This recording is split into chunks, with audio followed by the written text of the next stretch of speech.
Once upon a time, in a land filled with sunshine and laughter, there was a village so pretty, it looked like a painting. This village was home to King Chima, a king loved by all, because he was as wise as he was kind. His big heart reached out to everyone, making sure they were happy and safe. King Chima had a large family with 2 wives. His first wife, Uli, gave him 3 daughters, princesses who were as beautiful as the morning sun. Then there was Oluchi, his second wife, who gave him 2 brave sons, future kings of the land. The princesses were known for their playful hearts. Every day, they would run barefooted out of the palace, laughing and shouting, playing games and having fun. They would go to the river, splash water, and get all muddy. Their dresses got dirty, and their hair was a mess. But they didn't care. They felt happy and free. But not everyone thought this was how princesses should act. They're too wild, people would whisper. Why don't they behave like royalty? They wondered. This made their mother, Uli, very worried. She would often sit them down, her voice soft but firm. You are princesses, my dears. It's time to act like it. But the princesses would just giggle and run off, their spirits as free as the wind. They wanted to be like everyone else, to play, to explore, and to love the land they would one day watch over.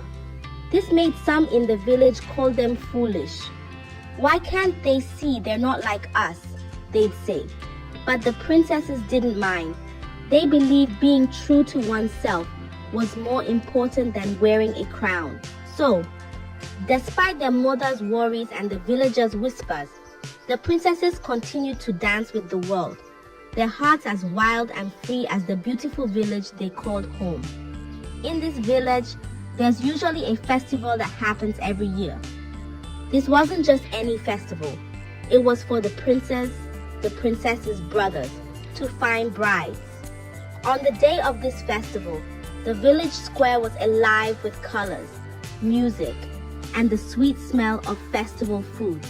Beautiful girls from the village and even from places far away came. They wore their prettiest dresses and danced beautifully, hoping one of the princes would pick them to be a bride. But in the palace, the 3 princesses watched from a window, their thoughts far away from the glitter and the gold. When men came asking for their hands, the princesses would find reasons to say no. He's too proud, one would say. He thinks his gold can buy love, another would sigh. Even when a very, very rich man from another village came with lots of gifts, the princesses just shook their heads.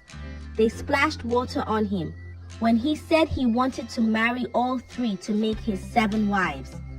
That made everyone in the village talk.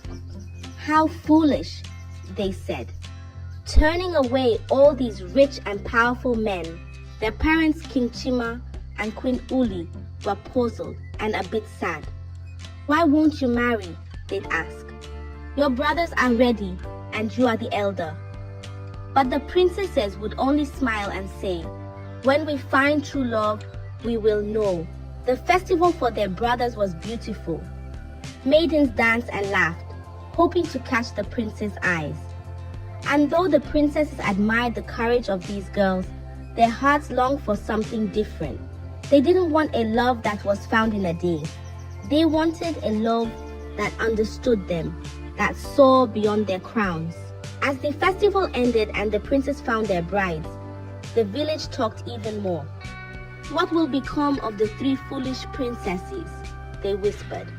But the princesses weren't worried.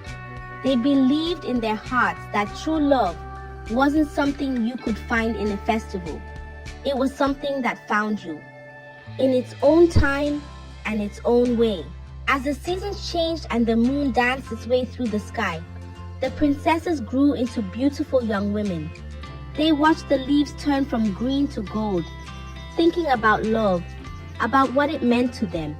They saw their brothers happy with their brides, and something stirred in their hearts. Maybe, just maybe, it was time to open their hearts to love. But it had to be true love, the kind that saw them for who they really were. One evening, under a sky filled with stars, the princesses went to their father, King Chima. They had a request, one that made the king's eyebrows rise in surprise. "Father," they said, their voices echoing with hope, "we want a festival of our own, a festival where men can show us their talents and skills. We want to find love, but it must be true love." King Chima looked into their eyes, seeing the earnestness shining back at him. He knew his daughters were different, their spirits free and wild. First he thought this was not a part of the tradition of the land, but nevertheless, he thought maybe this was their way of finding love. So, with a nod and a heart full of hope, he agreed. "Let there be a festival," he announced, and the village stirred with excitement once more. Word spread like wildfire. From the corners of the village to lands far away, suitors prepared to win the hearts of the three princesses. They practiced their skills, polished their talents, and dreamt of love. The village buzzed with anticipation. Tailors sewed fine clothes, chefs prepared feasts, and musicians tuned their instruments. This was going to be a festival like no other. The princesses watched as the village transformed. They saw the eagerness in the eyes of the suitors, the joy in the hearts of the villagers. They didn't know what the festival would bring, but they felt a flutter of excitement in their own hearts. Maybe, just maybe, among the jesters, the poets, and the warriors, they would find the ones who could see beyond the crowns, the ones who could see them. As the day of the festival drew near, the air filled with a sense of wonder. The princesses looked at each other, their smiles saying what words could not. They were ready to step into the unknown, ready to find love, but only if it was true. The village waited. The suitors readied themselves, and the stars watched from above. It was the beginning of something magical, something that could change their lives forever. The day of the grand festival arrived, shining bright with the sun's smile. The village square was alive, buzzing like a beehive with excitement. Men from the village and lands far away came, their hearts set on winning the princesses. They came dressed in their finest, muscles gleaming, smiles wide, and gifts in hand. Some brought gold, others boasted of their lands, and many showed off their strength and beauty, each hoping to catch the eye of a princess. The princesses watched quietly, their eyes sparkling with mischief. They saw the efforts of the suitors, each trying to outdo the other. But deep in their hearts, they knew that gold and strength were not what they sought. They wanted someone who could see beyond the surface, who could understand their hearts. So, as the sun began to dip, casting golden light across the village, the princesses stood before the crowd. "We have a challenge," they announced, their voices clear and strong. "To win our hearts, you must do more than show your wealth or strength. You must guess our real names." A hush fell over the crowd. Names? But who knew the princesses' names? They were known far and wide as the three foolish princesses. Their real names a mystery lost to all. The suitors were stunned. Guess their names. It was a task that seemed impossible. They had prepared to show their might and wealth, not to guess names. Murmurs spread through the crowd, a mix of confusion and curiosity. How could they find the names of the prince them? The village buzzed with questions. How will they find deeper connection? As the festival ended, the village whispered of the princess's test, wondering who. The quest for the princesses' names had begun. In the village and wine, most considered him foolish. Why can't I win the hearts of the princesses? So, with a determination that surprised even himself, Okon set out on a quest to discover the true names of the three princesses. Day after day, Okon followed the princesses, not too close, just a shadow among the trees. He watched them laugh and play, their spirits as free as the birds above. But no matter how closely he listened, their names remained a mystery. They called each other by nicknames, their bond a secret language of smiles and glances. Then one day fate took a hand. As the princesses wandered near the forest's edge, the youngest, full of joy and mischief, didn't see the hidden pit before her. With a gasp and a tumble, she fell in, her laughter turning to cries of fright. "Help!" she cried, her voice echoing through the trees. "Please, someone!" Okon, hidden behind a bush, watched in shock. This was his chance, not to win a challenge, but to do something good, something right. But before he could move, he heard the eldest princess shout, "Ama to the rescue!" And then the middle one, "Lila's coming too." Okon's eyes widened. Names, the names of the princesses, spilled like precious gems. He watched as Ama and Lila worked together, finding a long stick to help their sister. "Hold on, Tina," they called, their voices filled with love and concern.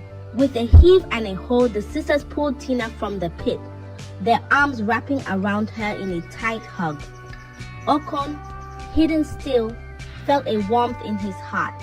He had found their names, but he had also seen the love they shared, a love that went beyond any challenge.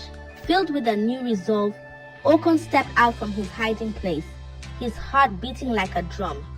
He knew what he had to do. With a shout that carried across the village, he declared, "I know their names, Ama, Lila, Tina." The village turned in astonishment. Okon, the one they called a fool, had done what none could. He had discovered the secret that lay at the heart of the challenge. It was a moment of triumph, not just for Okon, but for the princesses too. They had found someone who saw beyond the games, someone who had taken the time to truly know them. As the news spread, the village buzzed with excitement.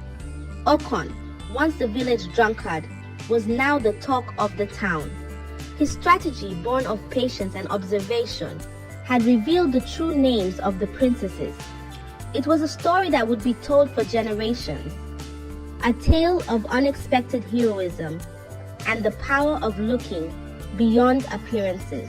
As the village gathered, eyes wide and whispers loud, Okon stood before King Chima, the princesses by his side.